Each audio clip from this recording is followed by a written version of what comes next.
أعوذ بالله من الشيطان الرجيم. بسم الله الرحمن الرحيم.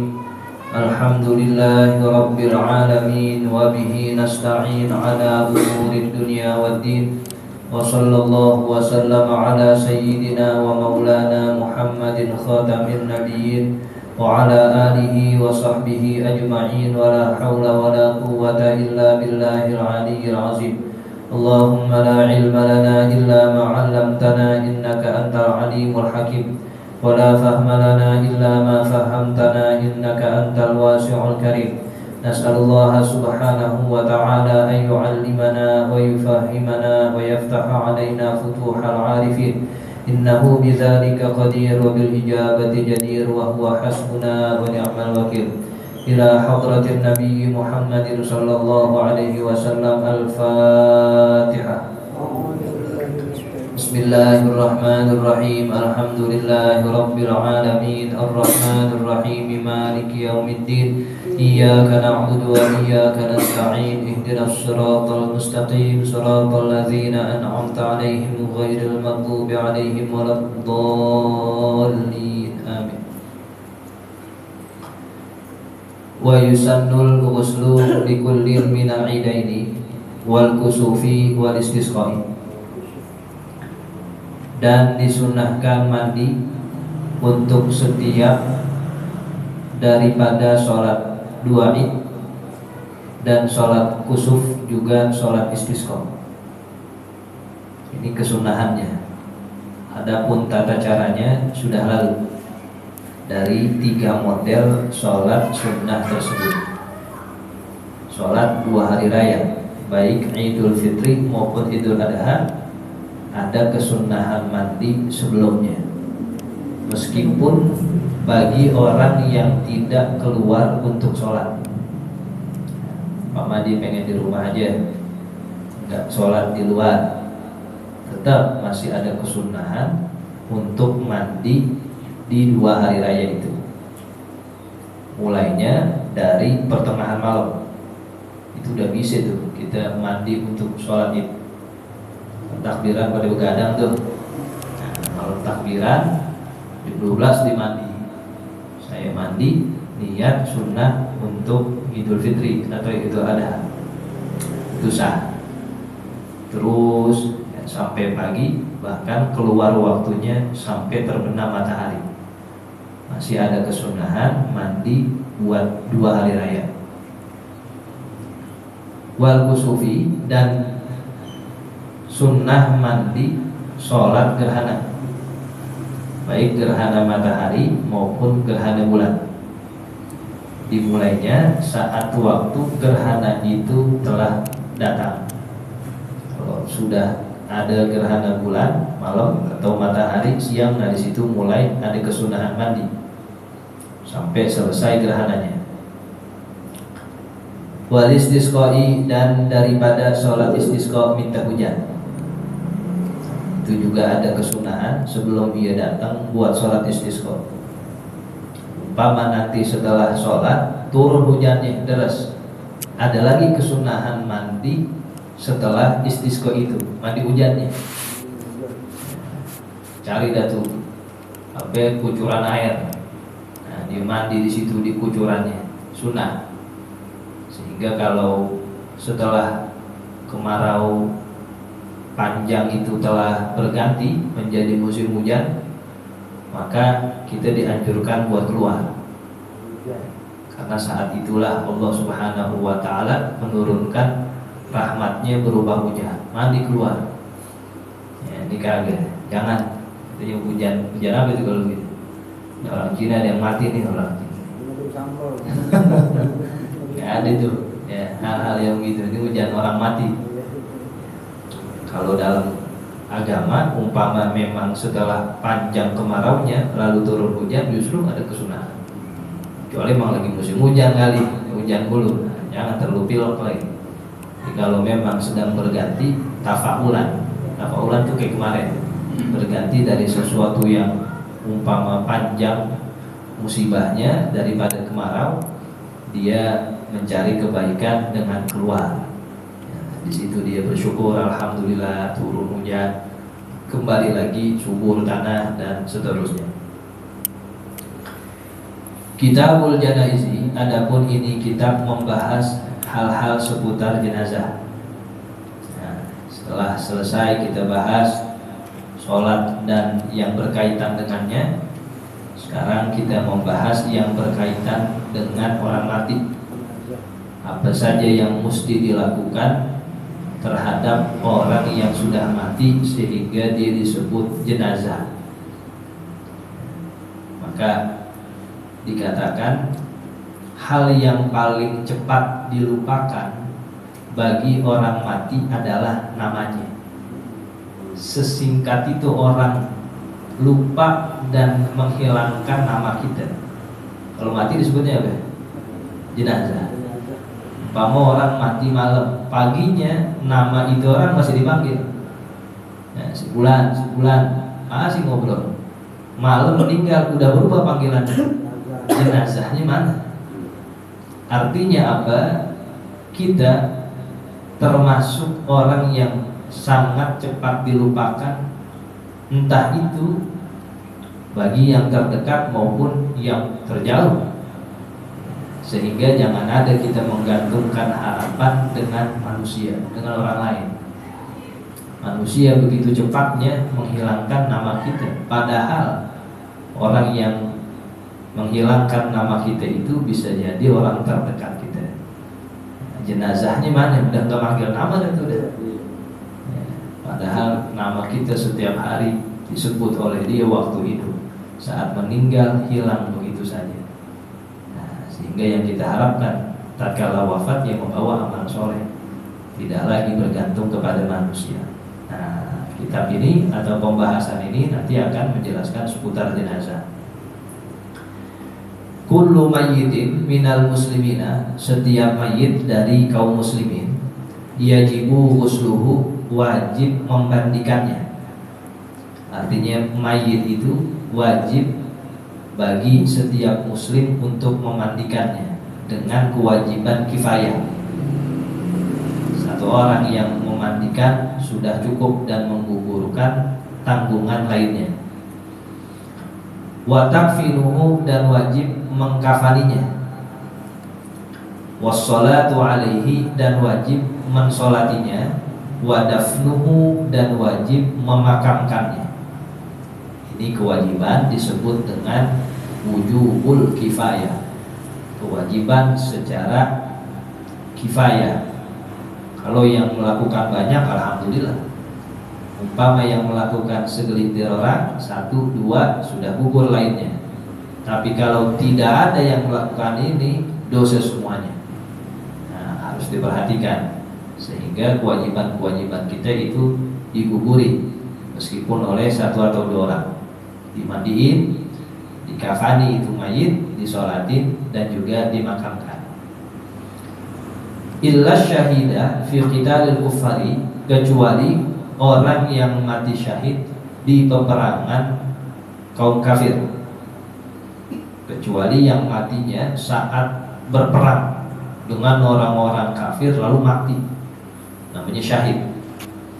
Maka tidak wajib dilakukan memandikannya tadi ya, sehingga dia dikebumikan dengan apa yang ia kenakan, namanya syahid, akan menyaksikan terhadap perjuangan si jenazah atau mayit tersebut.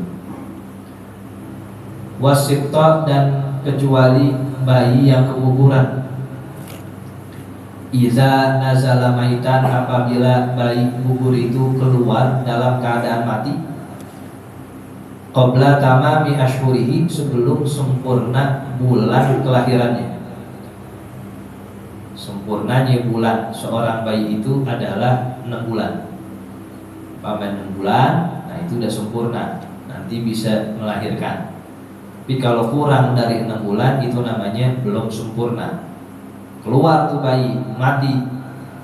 Fa innahuma la yusalan, maka keduanya itu, baik syahid maupun yang keguguran, bayinya la yusalani, keduanya tidak dimandikan.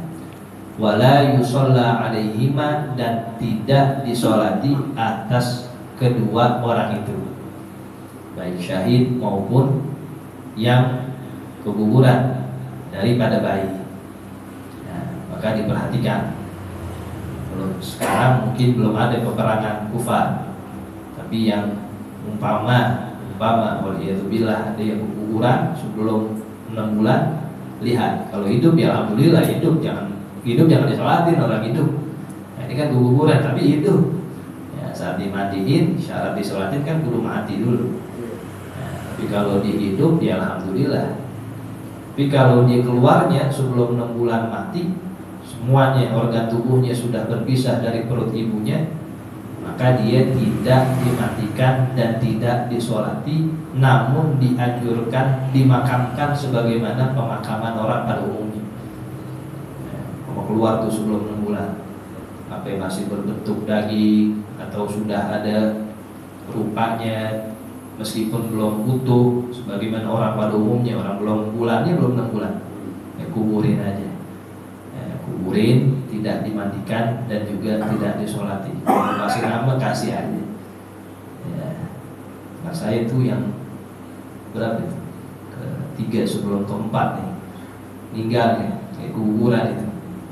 Ya, dimakamin sono, di dekat lengkongnya. Ya, karena memang sudah terlihat, meskipun belum ada bentuk-bentuk mukanya, itu udah ada daging-dagingnya. Nah, kita bawa aja dan kita pendam aja. Namanya Abdul Qadir. Ya, mudah-mudahan di sana dia nanti hidup menyaksikan kita berbuat baik di sini.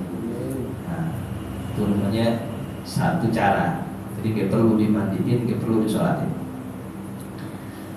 Wa aqallu ghuslil mayyiti, dan paling sedikitnya memandikan mayit. Minimalnya nih syarat sah mayit itu dimandikan, ta'mimu jasadihi bil ma'i marratan wahidatan, meratakan jasadnya dengan air marratan wahidatan, satu kali. Ini minimal, sah sisa. Cuman ini sangat minimalnya dilakukan. Jadi diratakan seluruh jasad itu mayit dengan air. Pastikan tidak ada anggota-anggota zohirnya yang tidak terbasuh dengan air, semuanya basah. Sekali lagi yang zohir. Jadi nggak perlu sampai dipaksa-paksa dimasukin ke hidungnya, diguyur. Yang kita yang hidup sakit diguyur hidungnya. Jadi kan dia gak ngerasa, kata siapa gak ngerasa? Itu orang habis dicabut nyawanya, pada ngilu badannya. Kalau kita bisa dengar, itu ngilu dia. Jangan sih kena air, pakai baju bekas ditarik nyawanya aja, itu merasa sakit dia. Sehingga dianjurkan kalau orang wafat buru-buru gantiin bajunya itu, panas itu bajunya. Dalam satu kitab dijelaskan orang yang setelah ditarik nyawanya bajunya itu panas. Kita sih megang adem-adem aja, dia ngerasa. Ya, nggak boleh disentuh dikit begini, ngilu badannya. Ya, ini men kayak guyur kucing lagi. Kan kudunya pelan-pelan itu. Nah, sehingga dia juga merasakan hal yang tidak menyakiti dirinya. Sepaling minimal begitu, seluruh badannya diratakan dengan sekali ya, bilasan. Bisyarti antazula anhul awsakhu, namun dengan syarat hilang dari mayit itu kotoran-kotorannya. Allati tamna'u wusulal ma'i ila jasadihi tilkal marrati, bitilkal marrati, yang kotoran-kotoran itu dapat menghalangi sampainya air ke jasad itu mayit. Bitil kalmar roti, dengan sekali perataan air tersebut. Ya, syaratnya begitu. Jadi sebelum diguyur atau sebelum mayit itu diratakan dengan air kepada seluruh jasadnya, dihilangkan hal-hal yang nantinya akan menghalangi sampainya air ke badan dia. Umpama ada kotoran-kotoran, ya, tai kukunya dibersihin dulu pelan-pelan. Jangan pakai gunting kuku, ya pakai lidi yang kecil. Jadi beda kita mandiin orang hidup sama mandiin orang yang udah meninggal. Kalau orang hidup sakit dia teriak, anak kecil kita punya bocah kita mandiin, sampai dia merasa kedinginan, dia merasa sakit, dia bilang orang mati merasakan itu, dia nggak ngomong. Kalau ngomong, nggak jadi dimandiin. Ya, ada yang ngomong orang udah mati. Makanya sebelum dimandikan itu dihilangkan sedikit tai kukunya, kotoran-kotoran hidung dengan kapas pelan-pelan gitu. Ya, orang mandi kan rada lambat. Ya, karena memang ditegesin ya, dengan pelan, dengan lembut. Ya, ini main gesek aja lagi. Main gesek kayak batu koral lagi digeseknya. Ya, sehingga mungkin saja itu merasakan kesakitan. Nah, itu mesti diperhatikan. Ini seminimal-minimalnya orang memandikan mayit kalau ingin dikatakan sah seperti itu. Dihilangkan dulu kotoran-kotorannya, baru dibasuh dengan sekali basuhan. Sah, tapi itu paling minimal. Wa akmaluhu, dan paling sempurnanya, ini paling cakepnya untuk memandikan mayit dengan cara seperti ini. Ayyu jelisahul ghasilu, pertama-tama orang yang memandikan itu mendudukkan si mayit. Jadi ini belum diguyur nih, belum didudukin dulu, artinya posisinya dibuat duduk. Ma'ilan ila qafahu, dalam keadaan condong ke arah tengkuknya. Qafah tuh arah bagian belakang, bahasa Arabnya qafah. Nah, jadi pertama-tama itu mayit diposisikan duduk, cuman duduknya gitu tegak, rada ke belakang begini. Umpama kan diberbaring, kan diangkat sedikit ini. Jadi nggak sampai tegak duduk, ya, nggak sampai ngerebah juga, sedang ke belakang. Ma'ilan ila qafahu, agak ke belakang begini. Itu pertama-tama. Ini belum diguyur nih, baru memposisikan terlebih dahulu. Wa yusnida sahrahu, dan itu ghasil yang memandikan menyandarkan sahrahu, punggungnya si mayit. Disandarkan, kenapa? Ya, kalau memang di bawah, disandarkannya ke dengkul itu yang memandikan. Cuman sekarang rada repot, dimandikannya digeletakin bawah, pastikan ada alatnya. Alat yang memandikan semodel kurung batang pasti di atas. Jadi dengan apa saja, sehingga punggungnya itu merebah begini. Nah, di sini ada sandarannya nih. Biasanya pakai apa itu sandarannya kalau gitu?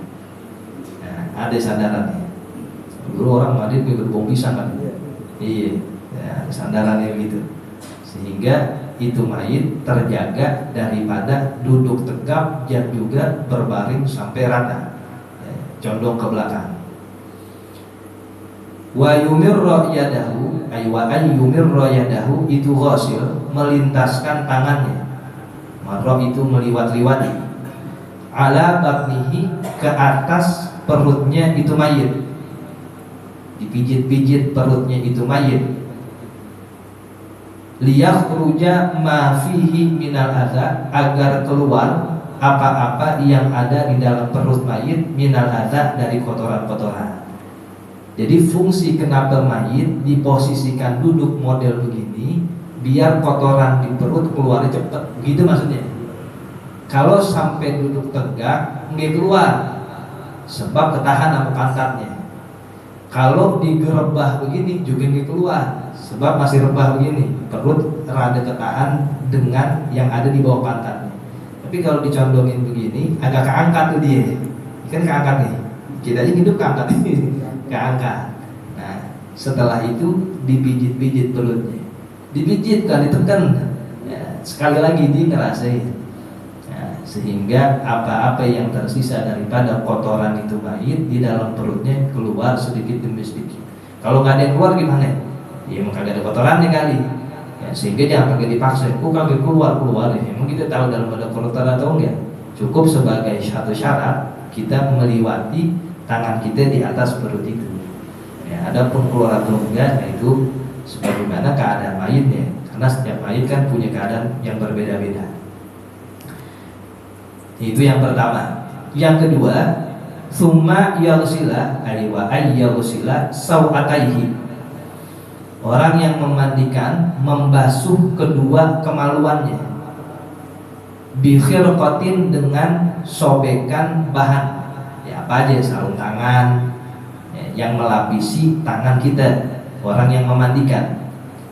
malfufatan yang sobekan bahan itu dilipat. Gampang ya sekarang sarung tangan. Ala yadihil yusra, di tangannya yang kiri. Setelah kita memposisikan mayit duduk seperti itu, condong ke belakang, lalu diusap-usap, dipijit-pijit perutnya sehingga keluar sisa-sisa kotoran, kita sebagai yang memandikan membersihkan kedua alat kelaminnya atau kemaluannya, baik yang depan maupun yang belakang, dengan sarung tangan. Kalau nggak ada bahan, kalau nggak ada ya apa aja dah, ungsal ke tangan dengan robekan kain, kita bersihkan kotor, cebok maksudnya, bersihin tuh daripada kemaluan depan mayit, belakangnya. Sekali lagi ini belum dimandi nih, ya belum, baru apa bahasa namanya, ya, baru beres-beres dulu nih, ya, belum diguyur belum, ya, sehingga semua yang tersisa baik di kotoran dalam perut maupun yang zohir yang nampak dari kotoran dua kemaluan itu sudah dibersihkan sebelum nanti diguyur. Nah, ini sempurnanya begini cara-caranya. Kemudian summa yunazzifa asnanahu, yang ketiga nih. Kemudian yang memandikan itu membersihkan asnanahu, akan gigi-gigi itu mayit. Wa min khoraihi, dan dua lubang itu mayit. Wa uzunaihi, dan dua telinga itu mayit. Bisababatihil yusra, menggunakan jari telunjuknya yang kiri. Batu dari isti'anah di situ. Dia membutuhkan jari telunjuk yang kiri yang memandikan nih, ya, dipakai untuk membersihkan lubang-lubang tadi. Wa yaluffa 'alaiha, dan ia lipatkan di atas lubang tersebut, likulli marratin, di setiap pembersihannya, khirqatan nazifatan, menggunakan sobekan kain yang bersih, au nahwaha, atau semisalnya. Nah, jadi udah dikeluarin kotoran perutnya, lalu dibersihin dua alat kelaminnya. Nah, yang ketiga, dia berusaha membersihkan lubang-lubang yang zohir, yang terlihat oleh si ghosir, hidungnya, ya, pertama giginya. Jadi pakai jari telunjuk, ya, juga pakai gosok gigi, pakai jari telunjuk, ya, dibersihin pelan-pelan giginya. Gitu. Kalau ada siwak lebih bagus, siwak di situ termasuk daripada kesunahan Rasulullah SAW, pelan-pelan hidungnya, apalagi tadi kedua telinganya, menggunakan jari telunjuk yang memandikan melalui sobekan bahan atau alat yang sejenisnya. Ya, pasti pakai sarung tangan yang selanjutnya untuk membersihkan bagian-bagian yang tadi disebutkan. Summa yuwaddi'ahu kal hayyi, kemudian ia mewudukan itu mayit, kal hayyi, seperti orang yang hidup. Jadi baru diwudui. Ini sekali lagi belum diguyur belum. Nah, itu baru beberapa hal yang dilakukan sebelum dilakukan penyiraman kepada mayit. Pertama tadi mendudukkan si mayit agak ke belakang posisinya. Nah, lalu dialasi dengan sebuah sandaran dan diusap-usap perutnya sehingga keluar kotoran-kotoran di dalam perut itu. Yang kedua, dia membersihkan kedua alat kelaminnya. Yang ketiga, dia bersihkan apa-apa yang ada pada bolongan hidung, juga gigi, juga bolongan kedua telinganya. Dan yang keempat, dia wudukan itu mayit sebagaimana wudunya orang yang hidup. Baru thumma ya'ummahu bil ma'i salasa marrat, kemudian ia meratakan itu mayit dengan air 3 kali. Di sini baru itu mayit diguyur. Setiap pemerataannya ada penjelasan masing-masing. Ada panjang nih. Nanti guyuran pertama pakai apa, guyuran kedua bagaimana, guyuran ketiga. Nah, biar lebih nanti sempurna penjelasannya, nah, kita sisain esok baru dijelasin. Ya, sambung.